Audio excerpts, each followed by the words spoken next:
Hello friends. पिछले lecture में हमने बच्चों तक के बारे में बात की थी। तो टू टाइप्स ऑफ मेरिस्टेम बच्चों तक हम देख चुके हैं। पहला उत्पत्ति एवं विकास के आधार पर, दूसरा विभाजन के तल के आधार पर। आज हम बात करेंगे एक तीसरे प्रकार के बच्चों तक, जिसका नाम है जो किसके आधार पर है, स्थिति के आधार पर। मेरिस्टेम यही चल रहा है, मेरिस्टेम। और ये है थ्री टाइप्स है। तो इसका थर्ड नंबर है स्थिति के आधार पर, on the basis of position.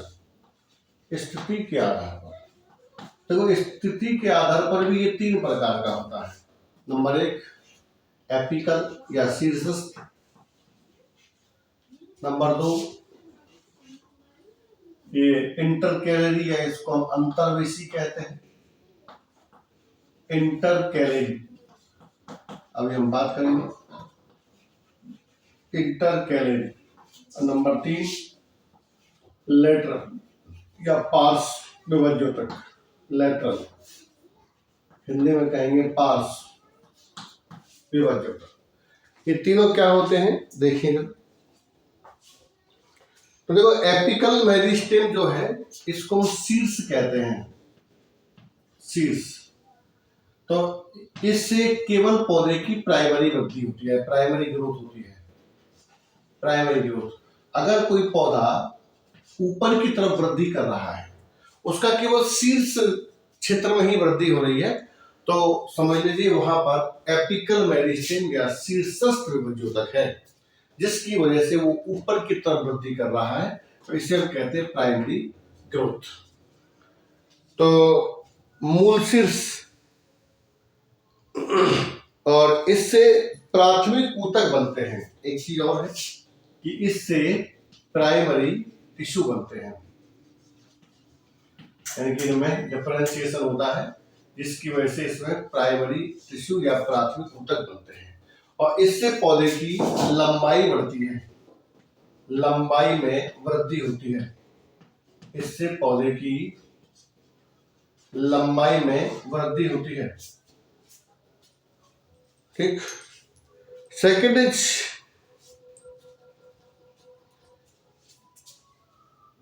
अंतर्वेशी। तो देखो, एग्जाम्पल के लिए मैं कहूं आपसे कि से गन्ना, शुगर केन। तो गन्ने की जो पर्व है, नोड और इंटरनोड, तो जो इंटरनोड है पर्व, उस पर्व की लंबाई शुरुआत से, यानी कि जब से वो बनती है तब से इतनी नहीं होती, बल्कि बाद में है। अब देखो, इसका हम जिक्र करें थोड़ा सा कि जैसे मान लो ये गन्ना की पर्व है, अंदर ये गन्ने का स्टेम है, कलम जिसको हम कहते हैं। गन्ने का जो तना होता है उसे हम कलम कहते हैं, CULM।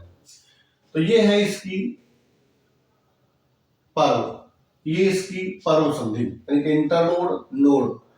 तो जो जो हम ऊपर की तरफ जाएंगे तो हमको जो नोड इंटरनोड है उनकी जो लंबाई है, यानी कि इंटरनोड की जो लंबाई है वो छोटी छोटी दिखाई देगी। अगर वो बात है कि यहाँ पर ये शीर्षस्थ विभाज्योतक है, ये ऊपर की तरफ वृद्धि कर रहा है। तो गन्ना जो है वो अशाखित होता है, कहीं से भी कोई शाखा नहीं होती। ठीक है। तो ये जब ऊपर की तरफ वृद्धि कर रहा है तो इसका मतलब कि शीर्षस्थ विभाज्योतक तो इसका यहाँ है।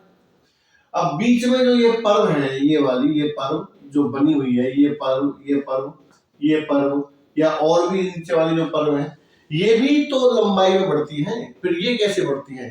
तो देखो, इसके लिए होता है अंतर्वेशी विभाज्योतक या इंटरकैलरी विभाज्योतक।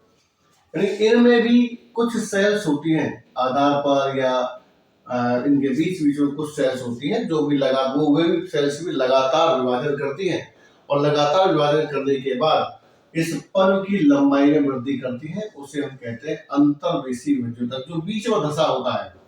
अंतर्वेशी मतलब बीच में धसा हुआ है, तो उसे हम कहते हैं अंतर्वेशी विभाज्योतक। और ये जो शीर्षस्थ विभाज्योतक यहाँ चला गया ऊपर की तरफ, ये इससे अलग हुआ भाग है। ठीक है। ये विभाजन की क्षमता रखता है और इससे पर्व की लंबाई बढ़ती है।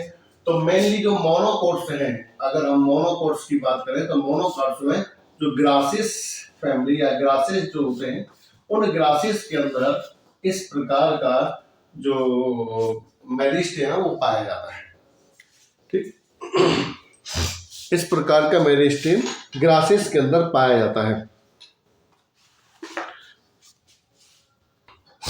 तो इस प्रकार का जो मेरिस्टेम है ये ग्रास, और ग्रास में देखो चाहे गेहूं है, चाहे वो मक्का है, चाहे वो बाजरा है, चाहे ज्वार है, चाहे जौ है, चाहे वो मूंज सेकेरम ऑफिस मूंजा, चाहे वो कुछ भी है, सबके अंदर ये पाया जाता है। तो जिनमें पर्व और पर्व संधि पाई जाती है, बेसिकली बात है जिनमें पर्व और पर्व संधि पाई जाती है, उनके अंदर आपको इस प्रकार के इंटरकैलरी या अंतर्वेशी विभज्योतक देखने को मिलेंगे। नंबर थर्ड इज पार्श्व विभज्योतक। तो पार्श्व विभज्योतक यानी कि इसको कहते हैं साइड में या बगल में जो पाया जाता है उसको हम कहते हैं पार्श्व विभज्योतक। अब इससे अगर देखा जाए तो तने की मोटाई में वृद्धि होती है, यह आपको ध्यान रखना है। तने की मोटाई बढ़ती है लेटरल मेरिस्टेम से या पार्श्व विभज्योतक से तने की मोटाई में वृद्धि होती है। अगर आप देखें तो ये एक तरह से द्वितीयक विभज्योतक है, सेकेंडरी मेरिस्टेम है, यह द्वितीयक विभज्योतक है। और द्वितीयक विभज्योतक बाद में फिर जो विभाजन करता है, इससे फिर डिफरेंशिएशन होता है, तो उससे फिर द्वितीयक ऊतक बनते हैं, द्वितीयक परमानेंट टिश्यू बनता है, सेकेंडरी परमानेंट टिश्यू बनता है। तो यहाँ पर जो सेकेंडरी परमानेंट टिश्यू जिनसे मोटाई वृद्धि होती है वो जाइलम और फिलोएम है।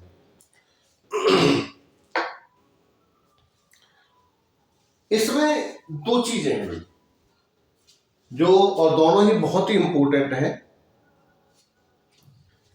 एक तो है प्राथमिक पार्श्व विभज्योतक, प्राथमिक पार्श्व विभज्योतक मेरिस्टेम, और दूसरा है द्वितीयक पार्श्व विभज्योतक। तो जो प्राथमिक पार्श्व विभज्योतक है उसके लिए एग्जाम्पल होता है अंतःपूलीय एगा। एग्जाम्पल के लिए अंतः, ये मैं बता हुआ अंतःपूलीय एगा। और जो द्वितीय पार्श्व विभज्योतक है उसमें होता है एग्जाम्पल होता है अंतरापूलीय एगा।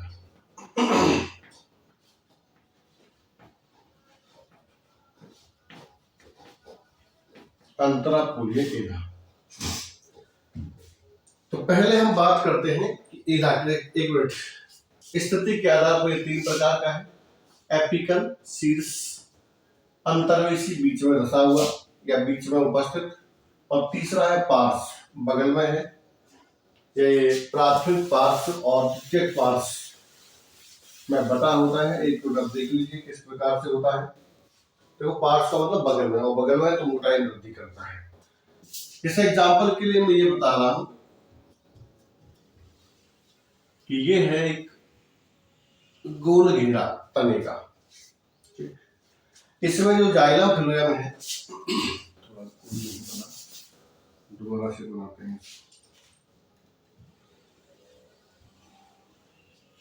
इसमें जो जाइलम फिलोएम है वो कुछ इस प्रकार से है, ऐसे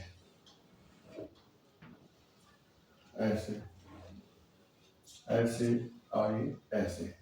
अब मैं एक जाइलम फिलोएम को एक, जैसे ये जाइलम फिलोएम है, एक्चुअली इसको निकालते कैसे हैं, तो देखो एक तना होता है, उस तने के अंदर अगर मैं इस सेंटर से लेकर एक तिरछा इस तरह से एक गोलाकार एक काट लेता हूं, ये काट, तो मुझे यहां से लेकर और यहां तक का पूरा क्षेत्र इसके अंदर आ जाता है। ठीक है, इसलिए मैं हम इनको ऐसा बनाते हैं। तो भाई एक मैं जाइलम फिलोएम को यहाँ पर निकाल रहा हूँ, ये है संवहन पूल जिसके अंदर जाइलम भी है और जिसका फिलोएम है। देखो ये वाला हिस्सा जो है ना वो बीच में है, तो इसका मतलब एक अंदर की तरफ तो होता है जाइलम, ये आपको ध्यान रखना है। हमेशा अंदर की तरफ जाइलम होता है, दिस इज जाइलम एक्स। उसके बाद जो बाहर है यानी कि बाहर की तरफ वो होता है फिलोयम, दिस इज फिलोयम। इसीलिए अगर आपने देखा हो तो हम जब किसी लकड़ी को काटते हैं, ग्रीन ग्रीन लकड़ी को या किसी पेड़ को, ग्रीन पेड़ को काटते हैं तो ऊपर ऊपर से तो वो आसानी से कट जाता है, लेकिन जैसे ही हम अंदर की तरफ बढ़ते हैं तो वैसे ही वो टाइट हो जाता है। इसका मतलब है कि अंदर इधर जाइलम आ जाता है और बाहर की तरफ होता है फिलोयम। तो ये है फिलोयम। अब इस फिलोयम में जाइलम और फिलोयम के बीच में देखो ये पट्टी है, ठीक है। देखो शुरुआत में होती है प्रोकैम्बियम, ठीक है। शुरुआत में क्या होती है? प्रोकैम्बियम। ये हम पढ़ चुके हैं, ये हम आगे पढ़ लेंगे, कार्य के आधार पर आएगी तब पढ़ लेंगे प्रोकैम्बियम। तो ये प्रोकैम्बियम की जो सेल्स होती हैं, ये प्रोकैम्बियम की सेल्स सबसे पहले प्रोटोजाइलम और प्रोटोफिलोयम बनाती है। प्रोटोजाइलम और प्रोटोफिलोयम बनाती है,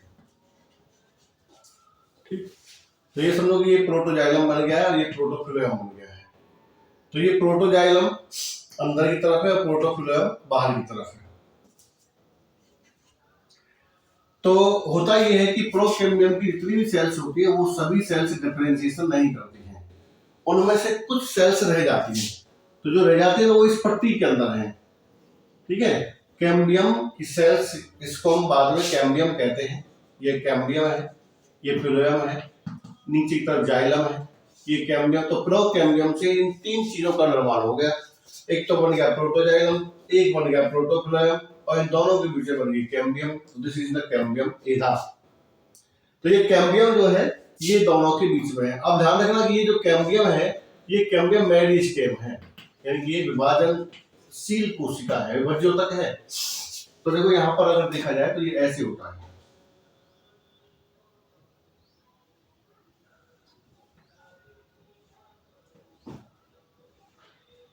थोड़ा सा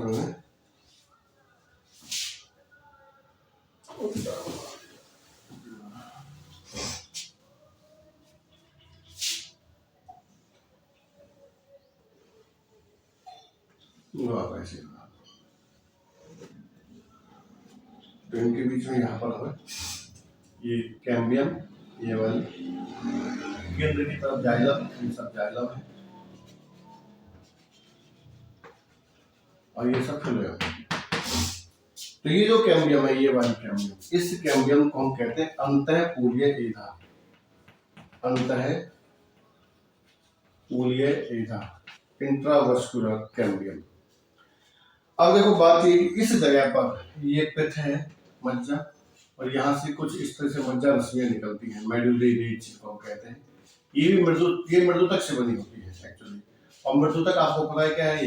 ये मृदुतक एक परमानेंट टिश्यू, मृदुतक क्या है? परमानेंट टिश्यू है, ठीक है। तो जो परमानेंट टिश्यू है इसका मतलब है कि इसकी विभाजन की क्षमता होती नहीं है, लेकिन जब द्वितीयक वृद्धि होती है तो उस समय ये जो मृदुतक है, ये मज्जा रश्मियां हैं, ये भी मेरिस्टेम में यानी कि विभाज्योतक में बदल जाती हैं। तो जो पहले देखो द्वितीयक पार्श्व विभाज्योतक है, ये प्राथमिक पार्श्व विभाज्योतक, ये तो पहले से होती है। देखो ये पहले से होती है, ये कैम्बियम जो है ये पहले से होती है। तो पहले से है तो इसका मतलब है प्राथमिक पार्श्व विभाज्योतक है। लेकिन इनका निर्माण, अब देखो ये क्या है, जब ये मृदुतक कोशिका, ये वाली मृदुतक कोशिका है, ये जब द्वितीयक वृद्धि होती है तो ये भी विभाज्योतक में बदल जाती है और इस प्रकार से एक कैम्बियम रिंग बनाती है। ऐसे ये कैम्बियम रिंग है। तो देखो ये जो ये वाली जो है ये तो अंतःपूलीय एधा है और एक एधा ये है, ये वाली, ये बीच वाली जो मृदुतक कोशिकाओं से बनी है, इसको हम कहते हैं अंतरापूलीय एधा, जो दो संवहन पुल को आपस में जोड़ने का काम करती है। तो आप ये समझ गए होंगे कि ये सेकेंडरी क्यों है, ये प्राइमरी क्यों है। यहाँ बताने का मतलब बताने का पर्पज, इतना समझाने का पर्पज यही था कि प्राथमिक पार्श्व विभाज्योतक क्यों है, क्योंकि ये तो पहले से ही होती है जाइलम फिलोयम के मध्य में, इसलिए प्राथमिक है। लेकिन ये वाली जो है ये द्वितीयक क्यों है, क्योंकि ये पहले पैरेंट काइमेटा से होती है, यानी कि मृदुतक की होती है। लेकिन इस मृदुतक की कोशिकाओं के बीच में बाद में क्या हो जाता है, विभाजन की क्षमता आ जाती है। और ये विभाजन करने योग्य हो जाती हैं। तो इस प्रकार से ये इस कैम्बियम के साथ जुड़ जाती है, इसे हम कहते हैं अंतरापोलीय एरा और द्वितीयक पार्श्व विभाज्योतक है। और अब ये सब मिलकर नए जाइलम फ्लोएम का निर्माण करती है और उससे फिर द्वितीयक जाइलम और द्वितीयक फ्लोएम बनता है। अब ये जाइलम और ये फ्लोएम जो बना है, ये फ्लोएम प्रोटोफ्लोएम है और ये फ्लोएम प्रोटोजाइलम है, सॉरी जाइलम है, ये जाइलम है, ये फ्लोएम है। तो इसको हम कहते हैं प्रोटोजाइलम और इसको कहते हैं प्रोटोफ्लोएम। अब जो नए जाइलम फ्लोएम बनेंगे ना, वो इसके और इसके बीच में ही बनेंगे, इसके और इसके बीच में बनेंगे, कभी भी यहाँ और यहाँ नहीं बनेंगे। इसलिए सबसे पहले बनने वाला फ्लोएम सबसे बाहर होगा और सबसे पहले बनने वाला जाइलम सबसे अंदर होगा, यानी कि इस जगह पर होगा सबसे अंदर। और कुछ समय बाद जब जाइलम की मात्रा बढ़ जाएगी तो अंदर का जो प्रोटोजाइलम है वो कुचल जाता है और पूरा का पूरा फिर जाइलम बन जाता है, सेकेंडरी जाइलम। ठीक है, तो ये था भाई स्थिति के आधार पर। नेक्स्ट हम देखते हैं कार्य के आधार पर, कि कार्य के आधार पर ये कितने प्रकार का और कौन कौन सा होता है। अभी इनको हम प्राप्त ये जो कैम्बियम है इसे हम आगे पढ़ते रहेंगे और ये आगे कई चैप्टर्स में आएगा। एक तो अभी कार्य के आधार पर ही आ जाएगा। तो कार्य के आधार पर है पहला फर्स्ट इज चौथा नंबर है और ये है कार्य के आधार पर। कार्य के आधार पर भी ये तीन प्रकार का होता है। तो पहला है नंबर 1 प्रोटोडर्म, अधित्वक, प्रोटोडर्म। सेकंड इज प्रोकैम्बियम,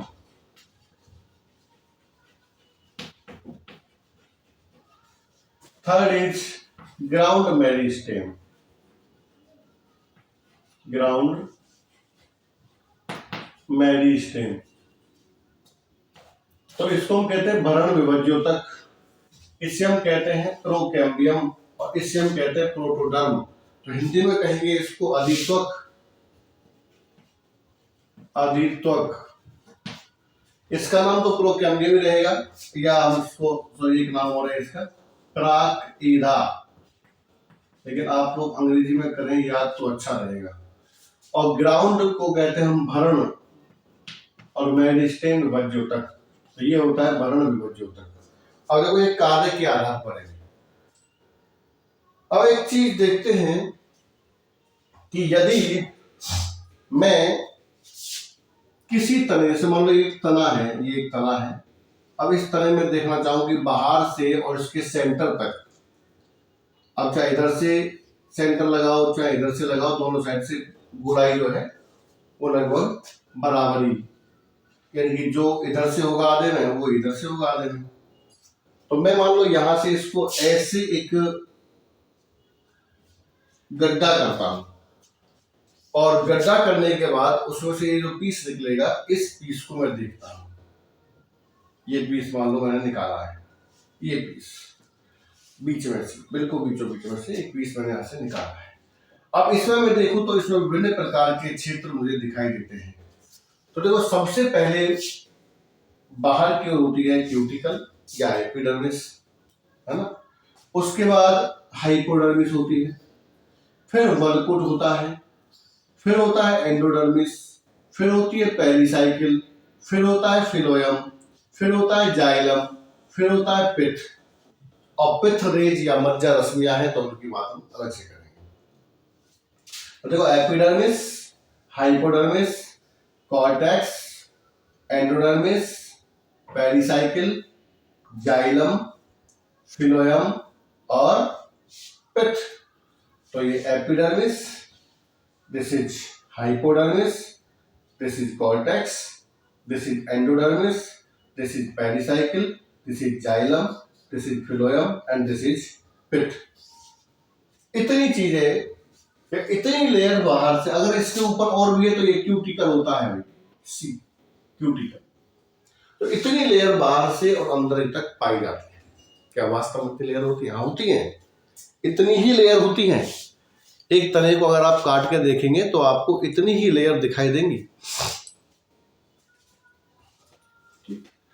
अब हम कहें, और ये जो तीन आपको कार्य के आधार पर जो तीन मेरिस्टेम आपको दिखाई दे रहे हैं, ये सारी लेयर इन तीनों ही मेरिस्टेम से बनती है। एक भी लेयर ऐसी नहीं है जो इनके अलावा किसी और से बनती है, सब इनसे ही बनती है। तो इसका नाम ही अधित्वक है, तो वो सीधी सी बात है एपिडर्मिस बनाती है, बिल्कुल बिना रोके टोके कहेंगे भाई एपिडर्मिस बनाती है। ठीक, इसको हम बाद में जिक्र करेंगे, पहले हम इसको देख लेते हैं भरण ऊतक, भरण विभाज्य ऊतक। देखो, जाइलम, फिलोएम और कैम्बियम को छोड़ दिया जाए तो एक बात ध्यान रखनी है आपको कि एपिडर्मिस के नीचे हाइपोडर्मिस, तो हाइपोडर्मिस का निर्माण भी इससे होता है। हाइपोडर्मिस, कॉर्टेक्स, वल्कुट भी इसी से बनता है, एंडोडर्मिस भी इसी से बनती है, पेरिसाइकिल भी इसी से बनती है, पेरिसाइकिल भी इसी से बनती है, पिथ भी इसी से बनती है, और जो पिथ रेज हैं या मज्जा रश्मियां हैं वो भी इसी से बनती है। ठीक है, ध्यान रहे कि बिल्कुल एपिडर्मिस के नीचे होती है हाइपोडर्मिस, लेकिन याद रहे कि हमेशा ग्राउंड मेरिस्टेम से बनती है, ना कि प्रोटोडर्म से। प्रोटोडर्म से केवल और केवल एपिडर्मिस ही बनती है। अब रह गया हमारा क्या, ये प्राक एधा, तो इससे क्या बनता है भाई, इससे बनता है जाइलम जिसको हम प्रोटोजाइलम कहते हैं, इससे बनता है फिलोयम जिसे हम प्रोटोफिलोयम कहते हैं, और इन दोनों के बीच में बनती है कैम्बियम जिसे हम एधा कहते हैं। ठीक है, तो देखो epidermis, hypodermis, cortex, endodermis, pericycle, xylem, phloem, pith, सब कुछ इनसे ही बनता है। तो ये है कार्य के आधार पर मेरिस्टेम।